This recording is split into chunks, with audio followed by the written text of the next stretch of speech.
கிறிஸ்துவுக்குள் பிரியமானவர்களே, கர்த்தர் இந்த நாளை உங்களுக்கு அபரிவிதமாய் ஆசீர்வதிப்பாராக. யோசுவா 1 அதிகாரம் 9வது வசனத்தை நாம் தொடர்ந்து தியானிப்போம். யோசுவா 1 அதிகாரம் 9வது வசனம். நான் உனக்கு கட்டளையிடவில்லையா? பலன் கொண்டு திடமனதாயிரு, திகையாதே, கலங்காதே, நீ போகும் இடமெல்லாம் உன் தேவனாகிய கர்த்தர் உன்னோடே இருக்கிறார். கர்த்தர் திடமனதாயிரு என்று கூறுகிறார். உன்னை மாத்திரமல்ல, தானியேலையும் பார்த்து சொன்னார், பிரியமான புருஷனே, பயப்படாதே, உனக்கு சமாதானம் உண்டாவதாக, திடன் கொள் என்றார். தானியேல் 10 அதிகாரம் 19வது வசனம். இப்படி அவன் என்னோடு பேசுகையில் நான் திடன் கொண்டு அவனை நோக்கி, என் ஆண்டவன் பேசுவாராக, என்னை திடப்படுத்தினாரே என்றார். உன் இதயம் கலங்கிறதா? திடமனதாயிரு, உன் ஆண்டவர் உன்னுடன் இருக்கிறார். உனக்கு சமாதானத்தை தருபவர் அதை உனக்கு முழுமையாக தருகிறார். தேவனை நோக்கி பார்த்து அவருடைய பணியை செய்பவர்கள் அவரால் போஷிக்கப்படுவார்கள் என்று உறுதியாக நம்பலாம். அவர் அழைப்பவர்களை தகுதியுடையவர்களாக்குகிறார். அவர் ஒருவரே நீதி செய்பவர், சகலத்தையும் வழங்குபவர் அவரே. திடமனதாயிரு என்று சொல்பவர் உன்னை அதைரியப்படுத்தும் எதையும் விட வலிமையுள்ளவர். உன்னை அதைரியப்படுத்தும் எதையும் விட வலிமையுள்ளவர். உன்னை அதைரியப்படுத்தும் எதையும் விட வலிமை உள்ளவர். மறக்காதே.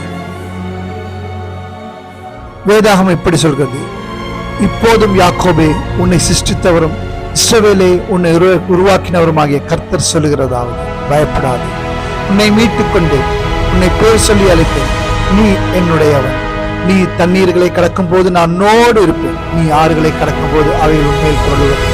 நீ அக்னியில் நடக்கும்போது வேகாதிருப்பாய், அக்கினி ஜுவாலை உன் பேரில் பற்றாது. ஏசாயா 43 அதிகாரம் 1-2 வசனங்கள். திடமனதாயிரு. உன்னை சுற்றியுள்ளவர்களுக்கு உன்னை தெரியாமல் இருக்கலாம், ஆனால் ஆண்டவரோ உன் பேரை சொல்லி அழைத்து, நீ அவருடையவன், அவருடையவள். அக்னி சோதனையிலும் கூட அவர் உன்னோடு இருக்கிறார், அவர் உன் பக்கத்தில் இருக்கிறார். நீ ஒருபோதும் தனியாக இல்லை. உன் அருகாமையில் ஆண்டவர் இருக்கிறார். திடன் கொள். எல்லா துதிகளும் இயேசுவுக்கு. அநேக சூழ்நிலைகள் முடிவெடுப்பதிலும் முன்னேறுவதிலும் பயம் என்னை முழக்கி போடுகிறது. நாங்கள் ஜெபிப்போமா? கர்த்தாவே, யோசுவாவை பார்த்து திடமனதாயிரு என்று சொன்னீங்க, தானியேலை பார்த்து திடமனதாயிரு என்று சொல்றீங்க. இந்த நாள் என்னையும் பார்த்து சொல்லுகிறீர்கள், திடமனதாயிரும். இதை கேட்டுக்கொண்டிருக்கிற ஒவ்வொருவரையும் நீர் சொல்லுகிற ஒரே வார்த்தை, திடமனதாயிரு. என்ன சூழ்நிலை வந்தாலும் கர்த்தர் உன்னோடு கூட இருக்கிறார். அவர் உன்னை விலகுவதும் இல்லை, உன்னை கைவிடுவதும் இல்லை. அவருடைய கரம் உன் மேல் இருக்கிறது. உன்னுடைய மகிமையின் கரத்தினால் இந்த நாள் முழுவதும் நீ பயந்த ஒரு காரியம் உன் வாழ்க்கையில் நடக்காது. கர்த்தர் தம்முடைய மகிமையினால் உன்னை ஆசீர்வதிப்பாராக.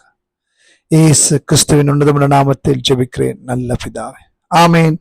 நீங்கள் ஒரு அதிசயமான பிறவி. கர்த்தர் உங்களை ஆசீர்வதிப்பார்.